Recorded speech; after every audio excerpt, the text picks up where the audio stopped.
Hi, I'm Mike, PokeTips Mike, and in just a few days, the first ever Pokemon DLC, the Isle of Armor, comes out, and my friends, it's time. So today, we actually got a pretty huge info drop. A few gaming news and review companies like IGN, GamesRadar, and more got to try out the Isle of Armor early or got some information that they were able to reveal today. So I read over all of these articles, and I'm going to be telling you about the new and exciting stuff that's coming to Pokemon Sword and Shield in just a few days. Alright, so first things first, jumping over to the IGN article, I think this is the one that excited me the most. There was a lot of cool stuff over here. Casey from IGN was actually able to try out 30 minutes of uninterrupted gameplay from the Isle of Armor, so they actually got to find out quite a bit of stuff. Now, the biggest thing here, and something that everybody has been asking me, people have been messaging me this question like crazy on Instagram, the levels in the Isle of Armor are actually going to scale to the levels on your team. So this is incredible, because a lot of people by now, we all have full teams of level 100 Pokemon, so jumping into the Isle of Armor and them only having stuff in the level 60s, it wouldn't really be that much of a challenge for anybody. But we now do have official confirmation that the Isle of Armor's levels are going to be scaling. When Casey from IGN was playing the demo, her highest leveled Pokemon on her team was level 60, and the Pokemon that she encountered in her first trainer battle were also level 60.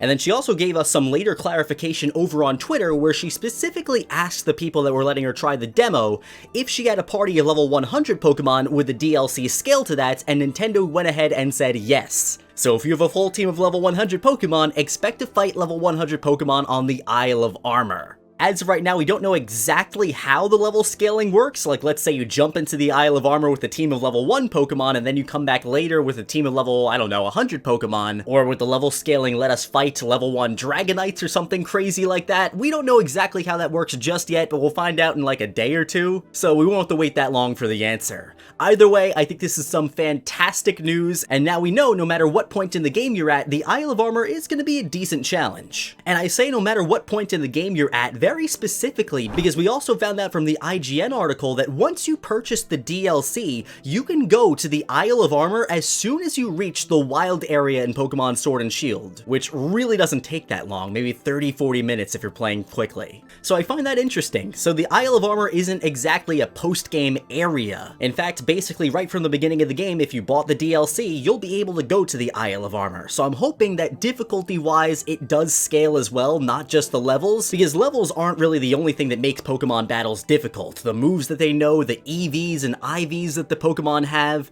and even the species of Pokemon that you fight, as well as items, all that stuff goes ahead and that adds the difficulty to the games. So again, we'll just have to wait and see how difficult the Isle of Armor is really going to be. We also got more confirmation that this whole Isle of Armor is going to be more of a wild area type place rather than just a regular route. You'll be able to move the camera around, see lots of different biomes, but what actually interests me the most is it seems like it's going to be more of an open world area. Sure, there's a story you're supposed to do where you go to the dojo, you meet up with the Master Mustard, still can't believe that's his name, Mr. Mustard. But according to the IGN article, you'll be able to go to all of these areas as soon as you get to the island. So if you want to run to the back of the island and catch certain Pokemon that live over there, there shouldn't really be anything stopping you. Now, this IGN article also gave us some more information about the story of the Isle of Armor. It's been a while, we know a little bit about the story. We go to the whole dojo, we meet Mustard, we get Cubfu, but that's really it. That's all we know right now. Casey from IGN was playing Pokemon Sword version, so they ran into the trainer Clara. If you're playing Pokemon Shield version, you'll see the rival Avery there instead. They're basically the same person, except Clara uses poison-type Pokemon and Avery uses psychic-type Pokemon. So when you get to the Isle of Armor, Clara goes ahead and greets you, has a quick Pokemon battle with you, and then for some reason tells you not to go into the dojo, which obviously you're gonna have to do to complete the story of this whole island.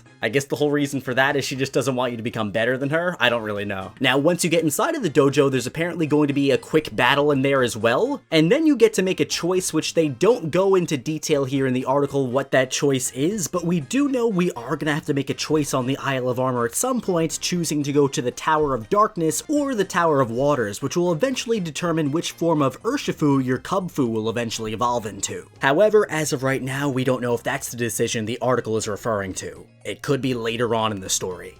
You'll also meet the move tutor right away, who takes Armorite ores in order to teach your Pokemon special new moves. Then from there, Mustard tells you that the apprentices of the dojo must complete 3 trials in order to obtain the dojo's sacred armor. I don't know what it is with Pokemon and their obsession with 3s. Back in Gen 7, Professor Kukue, he was always saying 3 trials, 3 challenges. Apparently one of the challenges is going to involve collecting max mushrooms, which we know about from the leak that I covered about a week ago. But here it is again, seeing it in official media is pretty nice. And we now know for sure that the max mushrooms are going to be used in Max Soup. And Max Soup lets you make your Pokemon Gigantamax. So like if you feed Max Soup to your starter Pokemon, it'll gain that special ability of Gigantamax, and that's how you get Gigantamax, Cinderace, Rillaboom, and Inteleon. The article also mentions that they can't really talk too much about the trials, but it kind of reminded them of the mini-games that you encountered back in Pokemon Sun and Moon's Island Challenge, which in my opinion were actually pretty fun, so it's gonna be nice to see some of those back. So yeah, these challenges are gonna be like your typical Island Challenge or Gym Challenge, Gym Puzzle type thing, nothing too fancy. Now, GamesRadar actually gave us a little bit more information about the story from here. So according to their article, they say, on your journey to nab yourselves the dojo's secret armor and whatever else lies beyond, you'll find some fancy new additions like an experience charm, which we now know focuses experience gain into a specific single Pokemon in your party, and that's definitely pretty interesting. So the current EXP share, you can't turn it off, and it automatically gives your whole team experience points whenever you catch or defeat a Pokemon. The Pokemon that weren't in battle get a little bit less experience than the Pokemon that were in the battle, but this new experience charm, I guess that turns the experience share into more of the old experience share, where it only worked with one specific Pokemon. However, from what I hear, this experience charm gives that one specific Pokemon even more experience points than it normally would get. Again, I'm not too crazy about this item because as of right now, the fastest way to trade up is either by doing a glitch or by using the experience candies or rare candies that you could easily get from raids. Unless the Isle of Armor or the Crown Tundra adds a really good grindy training spot, I don't think this item is going to see too much use, but again, we'll just have to wait and see. Other than that, this article mentions a lot of stuff that we already know about Kubfu watching you over the dojo. I guess they weren't able to get Kubfu that early on in the game, but we know eventually in the dojo we'll unlock Kubfu. They were also able to see a massive Wailord out in the water. And speaking of Wailord, I happen to have this massive Wailord plushie that I bought out at Nintendo NYC. This thing is huge. It's literally bigger than my head.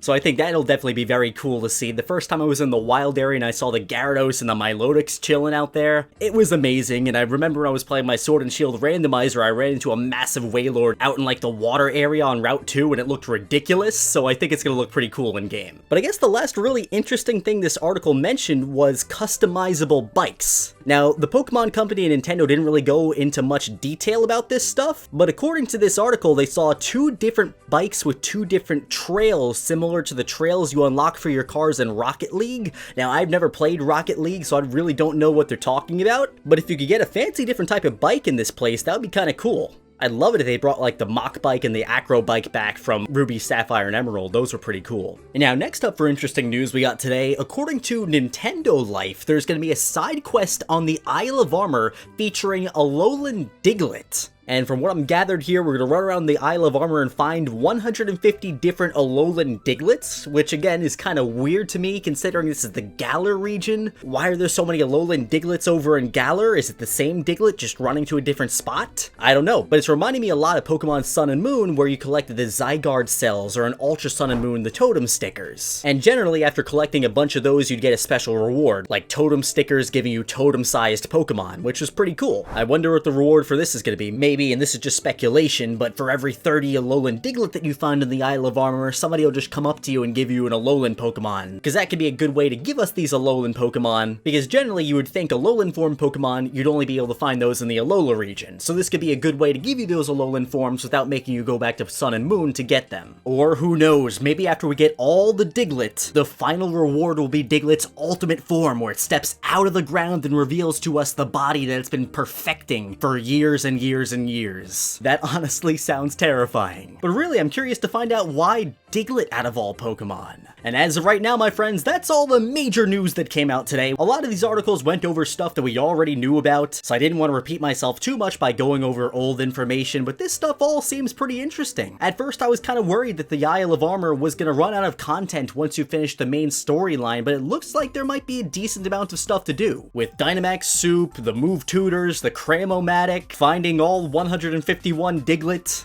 And if you guys want a little Diglett guide, let me know. I'll track them all down and find them, and I'll let you know what that reward is. I think that'll definitely be a very fun video to make. So my friends, down in the comments section, let me know what your favorite new piece of information that we got today is, and also, are you excited for the Isle of Armor? Again, definitely let me know down in the comments section. As always, my friends, thanks so much for watching the video. I hope you enjoyed it, and if you did, make sure to give it a thumbs up and subscribe to the channel if you're new, and you want to see even more Pokemon content. With the Isle of Armor right around the corner, I'm going to be uploading lots and lots of videos soon, so stay tuned. Thanks again for watching, and I'll be seeing you in the next one.